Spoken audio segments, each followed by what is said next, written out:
Entretien entre Jean-Marc Bustamante, artiste, Xavier Veillant, artiste, et Christine Massel, conservateur au Centre Georges Pompidou, chargée de l'art contemporain et du secteur prospectif.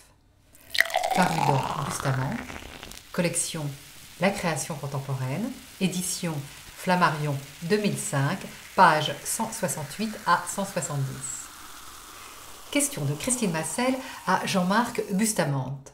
Vous avez un vocabulaire très marketing, masculin plutôt. Vous parlez de quelque chose qui ressemble à une bataille, où il faut avoir de gros bras. Je ne dis pas ça en tant que femme, mais je me pose la question de savoir si pour les femmes c'est pareil. Je me pose d'autant plus la question que peu de femmes arrivent à dépasser les 10 ans. C'est-à-dire qu'elles ont du mal à tenir la distance. Elles préfèrent souvent mettre au point un système radical et efficace. Chez Dan Goldin, Cindy Sherman, tout est au point très vite et après, elles ne bougent plus vraiment. Vous avez une idée du pourquoi?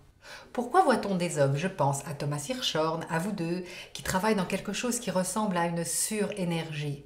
Vous produisez beaucoup, vous expérimentez dans des directions différentes, il y a une sorte de flux. Je me demandais récemment pourquoi ce n'était pas le cas chez les femmes. Tu l'expliques très bien par l'idée de ligne. Oui, l'homme a besoin de conquérir des nouveaux territoires. La femme trouve son territoire et elle y reste. Scepticisme de Xavier Veillant et de Christine Massel.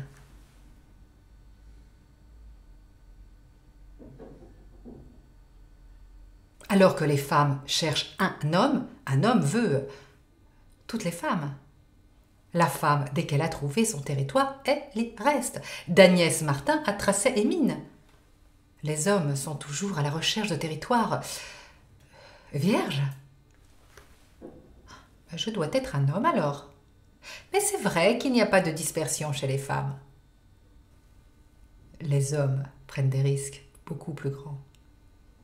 Comme d'être détestés, d'être dans la polémique, d'être longtemps dans des champs difficiles. Mauricio Catlan, en femme, ce ne serait pas possible par exemple.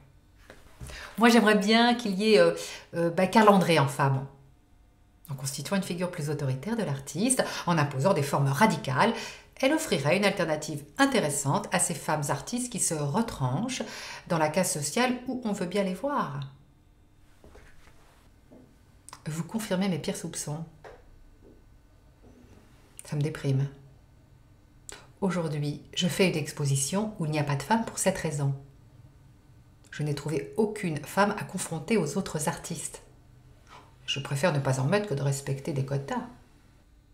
Le thème de ton exposition, dionysiaque, est parfaitement masculin. Ne t'étonne pas. Tu as invité un tas de barbares à remplir les espaces du Centre Pompidou. Ce sont des artistes conquérants. Les femmes occupent des champs plus calmes en apparence, mais tout aussi essentiels, elles l'ont prouvé. Silence.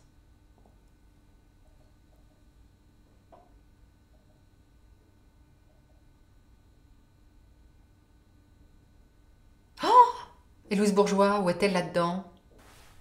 Je l'adore. C'est une espèce de femme phallique. Et au crochet aussi.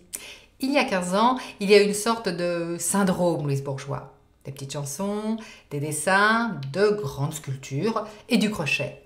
C'est le genre de travaux que tu pouvais voir dans les écoles de beaux-arts et quand tu disais « c'est pas terrible » à la personne qui faisait cela et qui était alors une jeune fille, elle te disait « ah non, vous ne pouvez pas me dire ça parce que c'est personnel ». Oui, mais tu dois relever une chose, les femmes n'ont pu s'exprimer en tant qu'artistes que depuis très peu de temps, depuis les années 70. Avant, il y en avait très peu. Leur reconnaissance s'est faite sur des problèmes de société.